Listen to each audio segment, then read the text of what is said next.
समय कितना बदल गया है सच में। लेकिन मैं उस जगह से यहाँ इसलिए आया हूँ कि मैं उस व्यक्तित्व को बुलाने के लिए, न्योता देने के लिए यहाँ उपस्थित हुआ हूँ जो सबको बुला रहे हैं। लेकिन मैं उससे पहले कहता हूँ, शायद उनका स्वर, उनका तेवर आप समझ जाएं। देश में हुआ क्या कि सोने की चिड़िया कभी था ये भारत देश, सोने की चिड़िया कभी था ये भारत देश, सोना नेता ले गए, चिड़िया रह गई शेष। ये तो व्यंग है। और सियासत इस तरह से लोगों पर एहसान करती है, सियासत इस तरह से लोगों पर एहसान करती है, ये पहले आंखें छीन करके चश्मे दान करती। अपने शब्दों के माध्यम से कविता क्या क्या कह सकती है, वो कहने का जो उसकी सामर्थ्य है, वो आज के संचालक भाई शशिकांत यादव में है। वो लंबी दूरी तय करके उज्जैन क्षेत्र से, महाकाल के क्षेत्र से, देवास से हमारे बीच आए हैं। बहुत अच्छा संचालन अगर उन्होंने आज किया हो, वो कम लोगों में पूरी मेहनत के साथ, पूरी ईमानदारी के साथ उन्होंने जो काम किया है, उनका स्वर, उनका तेवर आप तक पहुंचे। वो ओज के बहुत महनीय कवि हैं देश के। और चार पंक्तियां मुझे उनके लिए शिव ओम अंबर जी की याद आती हैं कि या बदचलन हवाओं का रुख मोड़ देंगे हम, या खुद को वाणी पुत्र कहना छोड़ देंगे हम, जिस दिन भी हिचकिचाएंगे लिखने में हकीकत, कागज को फाड़ देंगे, कलम तोड़ देंगे हम।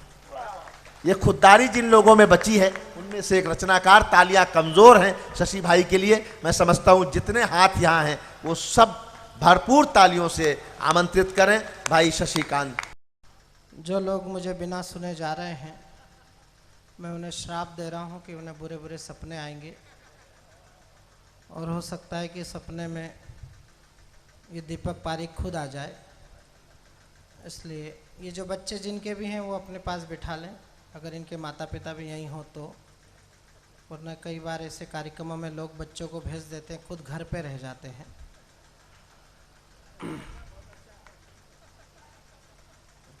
ये तो आपका ही दिख रहा है भाई साहब, मुझे लग रहा है। हाँ, बिठा लीजिए। हमें भी पता लगना चाहिए कि किस डायरी का पन्ना इधर उधर उड़ रहा है। हाँ, बैठ जाओ बेटा। अभी से कुर्सी में चढ़ गया, ये चुनाव लड़ेगा जरूर, ये नेता बनेगा भाई साहब।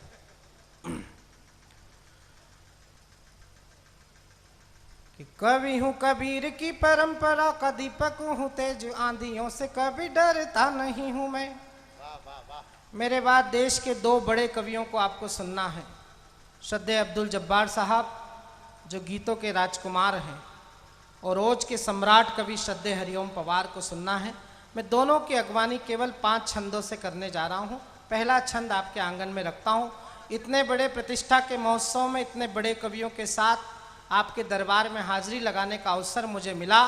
फूल श्रद्धा के तेरे दर पे चढ़ाने आया, गीत गोविंद के कुछ छंद सुनाने आया।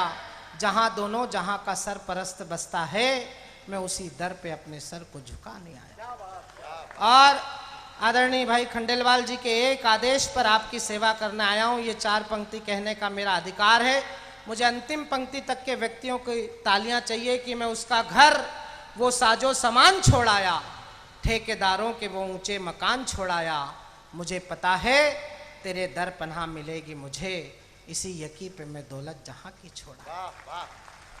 बस जहां मैं आपके मन तक पहुंचूं तो आपकी तालियां मुझ तक पहुंचे, बस यही आपका और हमारा आज का साथ है। पंक्तियां निवेदन करता हूं, सुनिएगा। कि कवि हूँ कबीर की परंपरा का दीपक हूँ, तेज आंधियों से कभी डरता नहीं हूँ मैं। सत्य को सदा ही सत्य लिखने की आदत है, समझौता लेखनी का करता नहीं हूँ मैं। वो जन्म से ही फक्कड़ स्वभाव का रहा है कवि, कामनी के नयनों पे मरता नहीं हूँ मैं। और देश की अखंड तस्वीर मेरे मन में है, दूजा और कोई रंग भरता नहीं हूँ मैं। देश की अखंड तस्वीर मेरे मन में है। 4 पंक्तियां और बोलता हूं, और थोड़ा सा अपने आप को तैयार करिएगा। कि एक देश दो निशान दो विधान वाली इस बीमारी का भी वक्त आ गया, निदान कीजिए। लोग कह रहे हैं अच्छे दिन आ गए, नई सरकार आ गई। कवि की जिम्मेदारी क्या है? सच कह रहा हूं तो धर्म के पांडाल से जरा ध्वनि उठाइएगा कि एक देश दो निशान दो विधान वाली इस बीमारी का भी वक्त आ गया, निदान कीजिए। नाम के आजाद पर आजादी के दुश्मन है, कुर्सियों से खींच इन्हें बेड़ी दान दीजिए। वो जो हमारे देश का भी विधान नहीं मानते, नीति ये बताती उन पे गोली तान दीजिए। और उग्रवादियों की सजा जिन्हें ज्यादा खलती हो, उग्रवादियों से पहले फांसी टांग दीजिए। उग्रवादियों की सजा जिन्हें ज्यादा खलती हो, उग्रवादियों से पहले फांसी टांग दीजिए। क्लेश को मिटा दे, विद्वेष को मिटा दे और प्यार को जगा दे, हमें ऐसी वाणी चाहिए। दुख दर्द को भुला के प्यार का सुमन खिला दे, यारो ऐसी प्यार की कहानी हमें चाहिए। वो गिरतों को थाम लेना, रुकने का नाम ले जो, यारो ऐसी एक जिंदगानी हमें चाहिए। और देशद्रोहियों का सीना आगे बढ़ के चीर दे जो, ऐसी जोरदार अब जवानी हमें चाहिए। देशद्रोह आज 18 जून हो गई है, 17 जून को यह कवि सम्मेलन शुरू हुआ था। शायद आपकी जानकारी है कि नहीं मुझे पता नहीं, लेकिन आज भारतवर्ष की एक महान वीरांगना का बलिदान दिवस है। मैं उसका नाम आपको नहीं बताऊंगा, लेकिन मैं 4 पंक्तियां सुनाते हुए अगर शब्द चित्र आपके हृदय पर छाप दूं तो फिर आपकी तालियां जरा इस मेवाड़ धरती से उठकर उस वीरांगना की तीर्थ धरती तक पहुंचनी चाहिए, जहां पर कल एक बड़े महोत्सव में संपत सरल कविता पढ़ने जा रहे हैं कि आजादी की आग थी जो अंतस में जाग उठी ज्वाला जागी देश की जवानी थी। कि आजादी की आग थी जो अंतस में जाग उठी ज्वाला जागी देश की जवानी थी। पीठ पे बंधा था लाल, शोर से सजा था भाल देश खाना झुके बात की दीवानी थी। और मान सम्मान स्वाभिमान को मिली चुनौती स्वीकारी नारी शक्ति की रवानी थी। और दांत में लगाम दोनों हाथ तलवार थामे, ऐसा लगा रानी स्वयं चंडिका भवानी थी। दांत में लगाम दोनों हाथ तलवार थामे, ऐसा लगा रानी स्वयं चंडिका भवानी थी। और मित्रों, हमारी आदरणीय दीपिका जी ने महिलाओं को लेकर बहुत सारी बातें कही। मैं इन आचार्य प्रवरों की उपस्थिति में एक बड़े धर्म के मंच पर 4 पंक्ति भारत की नारी को समर्पित कर रहा हूं। और आपके मन तक अगर श्रद्धा के वो फूल पहुंचे तो जरा आप भी उठाइएगा उन्हें कि भारतीय नारी जब त्रिशिला बनी है तब दुनिया को महावीर नाम मिल पाता है। कि भारतीय नारी जब त्रिशिला बनी है तब दुनिया को महावीर नाम मिल पाता है। जीजा माता शौर्य संस्कार के जगाती है तो शिवाजी को राष्ट्रीय स्वाभिमान मिल पाता है। और देव की यशोदा जो दुलारती है कान्हा को तो दुनिया को प्यारा ब्रज धाम मिल पाता है। और कई कौशल्या तपती हैं जब तपस्या में तो दुनिया को पूजने को राम मिल पाता है। कई कौशल्या तपती हैं जब तपस्या में तो दुनिया को पूजने को राम मिल पाता है। सरकार बनी और सबसे पहला निमंत्रण पाकिस्तान को पहुंचा। हमारा दुर्भाग्य ये कि हम जिसको भी चुनकर दिल्ली भेजते हैं वो इस्लामाबाद जाने की तैयारी करता है। और बात में ये कि हम चर्चा करेंगे। मैंने 4 पंक्तियां बहुत पहले लिखी थी, आज भी सार्थक हैं। और जिस दिन से आदरणीय आए हैं दिल्ली, तब से लेकर आज तक हर दिन सीमा पर गोलीबारी हो रही है। मैं बहुत हिम्मत के साथ कहने जा रहा हूं, बहुत नई सरकार पर बोल रहा हूं, लेकिन बात भी पुरानी है। और आज मुझे के कहने में कोई गुरोज नहीं कि शायद दृश्य भी पुराना है कि कोई बोना हिमालय के बराबर हो नहीं सकता, हर एक इंसान मुकद्दर का सिकंदर हो नहीं सकता।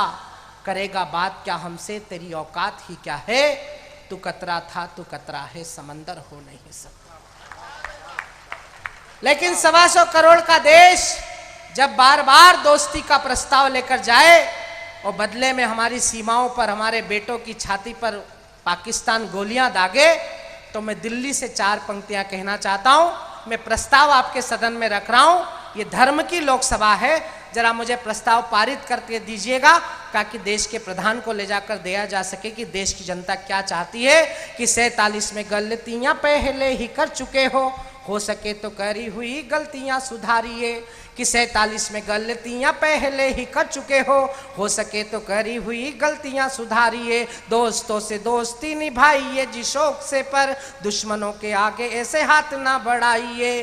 वो सीमाओं पे सरेआम गोलीबारी कर रहे जो, उनको मेहमान बना घर ना बुलाइए। वो लाहौर जाने का शौक चढ़ा है जो दिल्ली वालों, पहले कराची पे तिरंगा फहराइए। लाहौर जाने का शौक चढ़ा है जो दिल्ली वालों, पहले कराची पे तिरंगा फहराइए। तो मातृभूमि अस्मिता का प्रश्न यदि आएगा तो ये रचना भी द्रौपदी का चीर बन जाएगी। शिवाजी, राणा प्रताप, अब्दुल हमीद और शेखर भगत का नजीर बन जाएगी। और तन मन धन सब देश पर वार कर कविता की आत्मा फकीर बन जाएगी। और बेरियों की छातियों को भेदने का लक्ष्य लिए लेखनी भी अर्जुन का तीर बन जाएगी। बेरियों की छातियों को भेदने का लक्ष्य। कविता खत्म हो गई, ताली बजाइए।